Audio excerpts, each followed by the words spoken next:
Hello students, today we will discuss about the introduction of psychology, schizophrenia, symptoms and subtypes. Let us start with the what is psychology, what is the old and new thought of the psychology.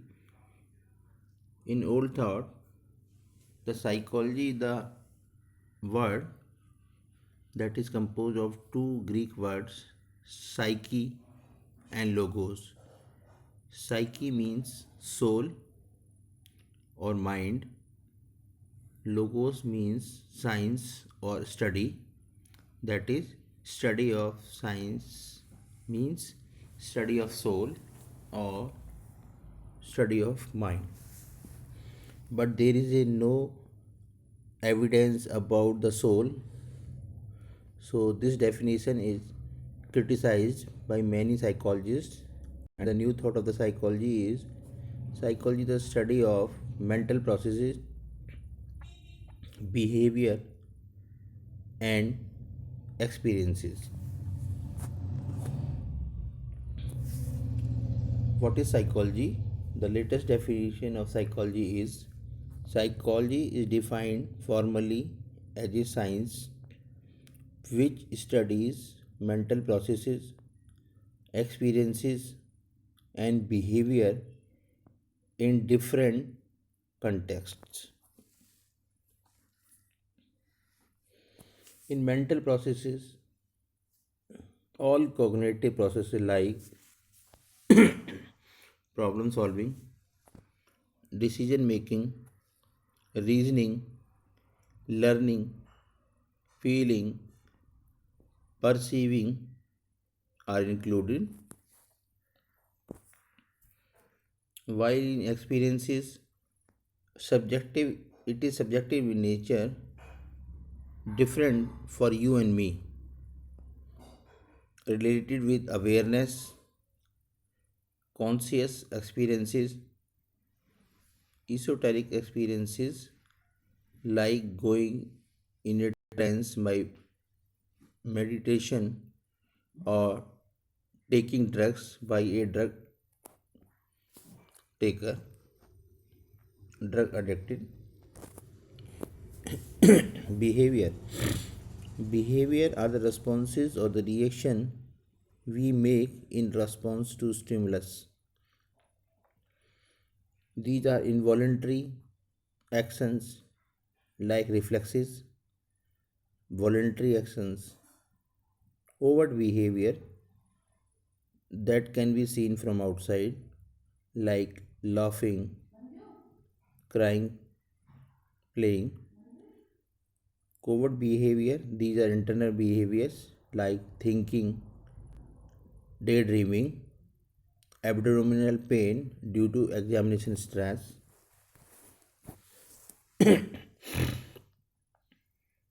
So finally we can say what is psychology? Psychology defined formally as a science which studies mental processes, experiences and behavior in different contexts. Mental processes, it is said that we use to solve problems, thinking various aspects and perceiving any aspect, learning or remembering anything. Experiences, these are subjective in nature, which are embedded in our conscious awareness and depends on the internal and external condition of a person.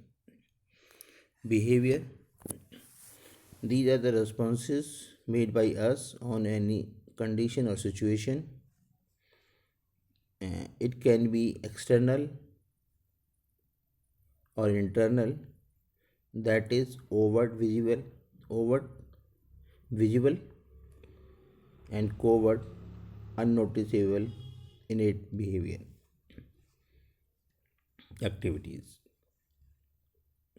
As per some psychologists, behavior is association between stimuli and the response, in which either can be external and internal.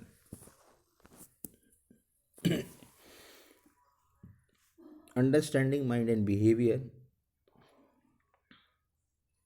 Earlier, it was believed that there is no relationship between the mind and body, but now neuroscience cleared that there is a relationship between mind and behavior.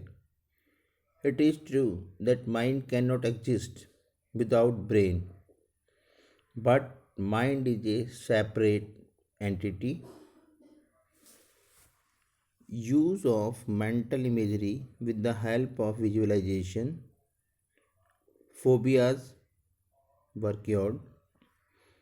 A new discipline called psychoneuroimmunology has emerged, which emphasizes the role played by the mind in strengthening the immune system, that is, to fight against the diseases.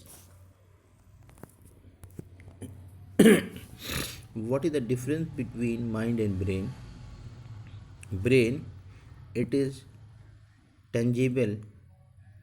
Activities can be measured using techniques of the brain imaging like MRI, PET scanning, provide clues about how our mind works. Means it has a location, a physical structure, while the mind is intangible, cannot be measured, does not have a physical structure or location, evolves with our experiences. So finally we can say that like in a computer, the brain works as hardware and mind works as a software.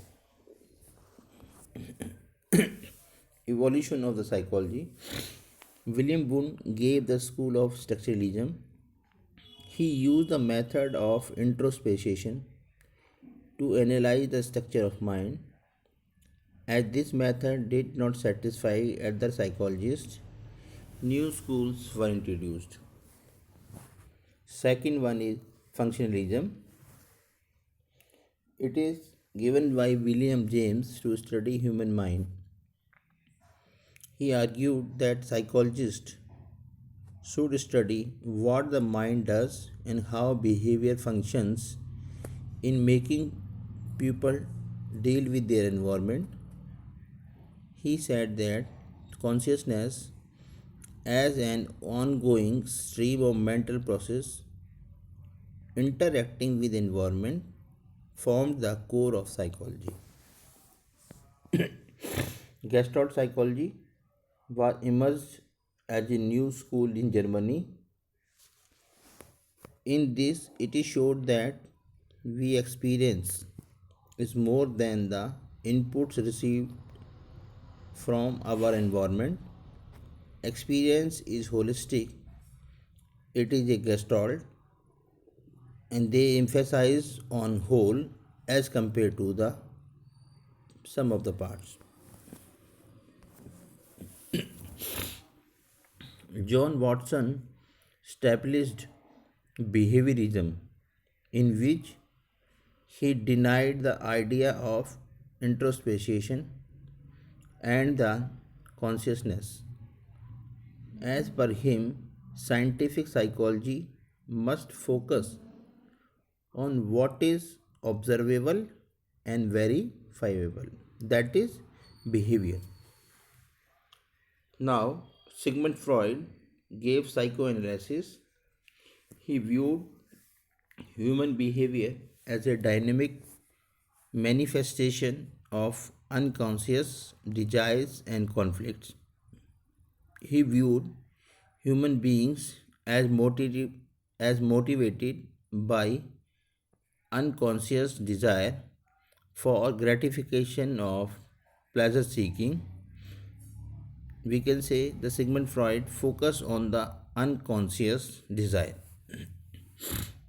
Humanistic perspective given by Carl Rogers and Abraham Maslow emphasize the free will of human beings and their natural striving to grow and unfold their inner potential.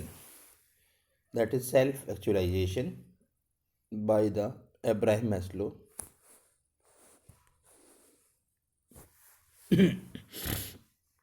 Aspect of the Gestalt approach and structuralism were combined and lead to the development of the cognitive perspective,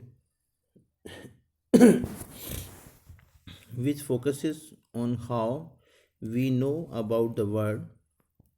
Cognition is the process of knowing.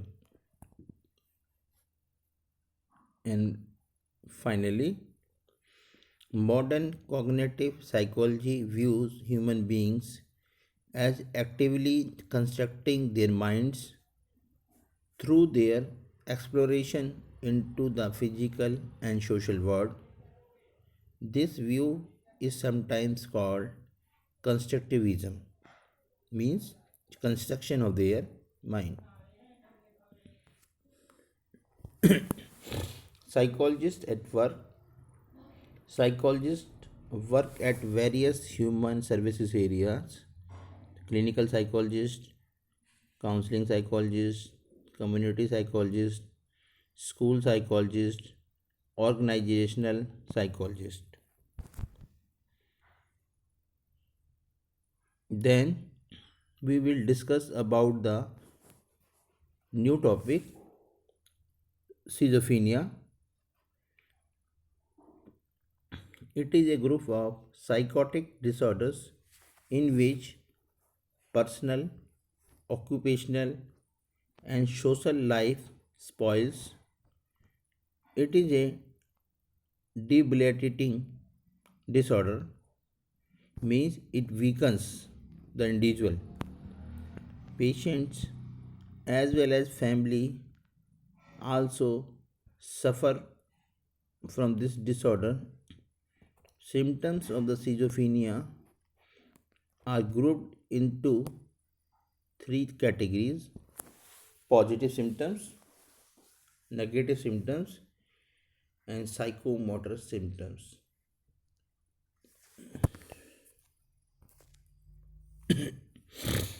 Positive symptoms, that is axis of thought, emotion, and behavior, while the negative symptoms are means deficiency or defects of the thought, emotion, and behavior.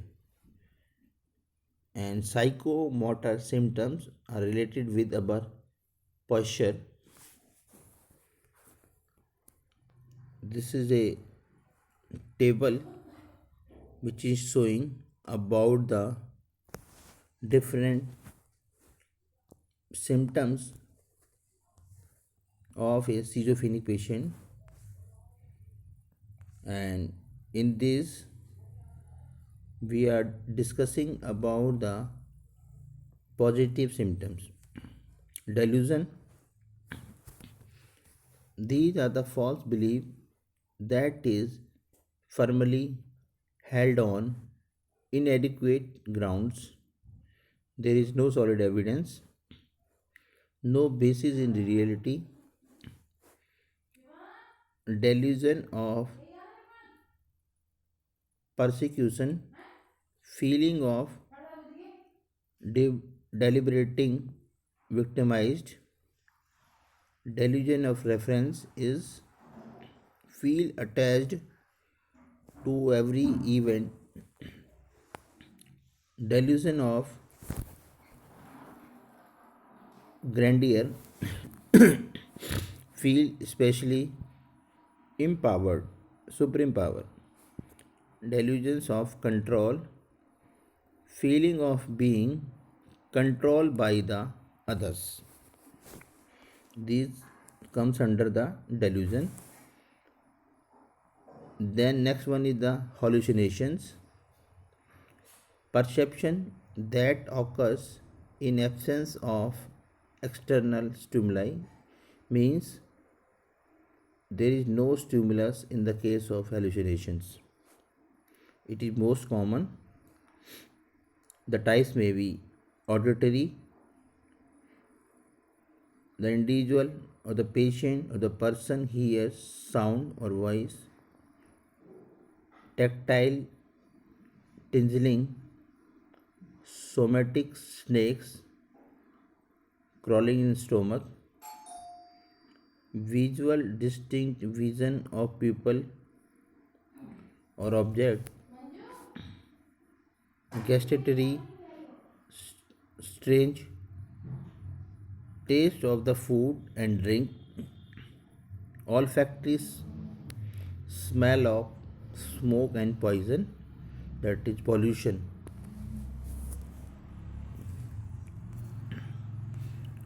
and formal thought disorders, shifting from one topic to another, problem in communication, neologisms, new words or phrases,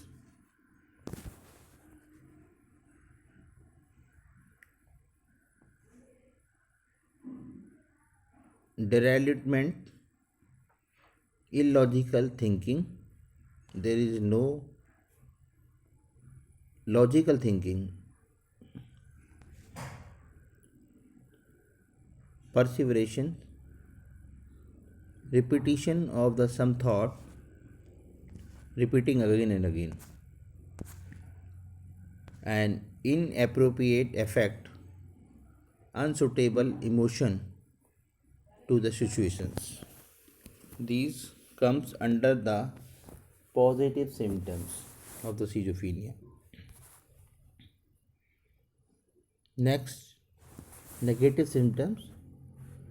These are the pathological defects, means related with the deficiency, alogia, poverty of speech, blunted effect, lack of emotions, flat effect, no emotions, aviation, inability to start or complete a task, apathy. Finally, psychomotor symptoms,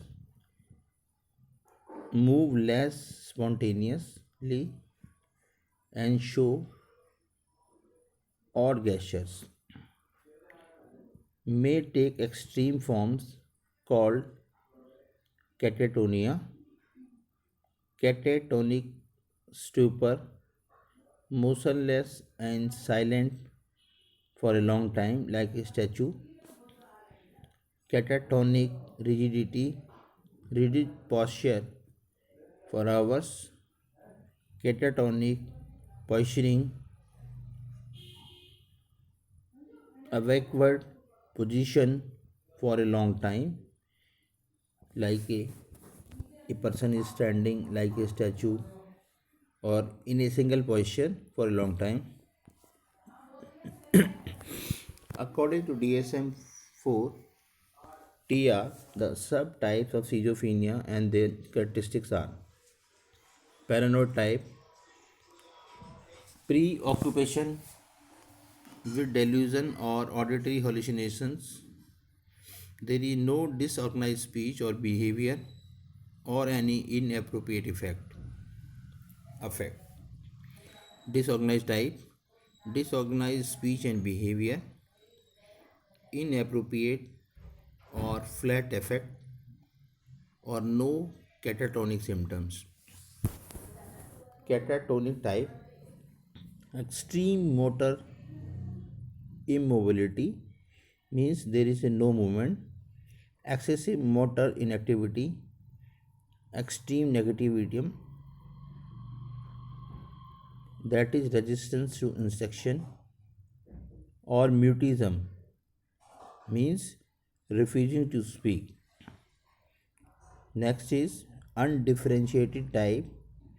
It does not fit any of subtypes but meets symptom criteria. And finally, a residual type has experienced at least one episode of schizophrenia, no positive symptom but shows negative symptoms, that is deficient or lack of the, like the speech reduction extra. And this is about the schizophrenia. What is, that is finally what is schizophrenia, what are their different symptoms, that is positive, negative and psychomotors, and according to DSM-4 TR, what is the their subtypes of the schizophrenia. Thanks.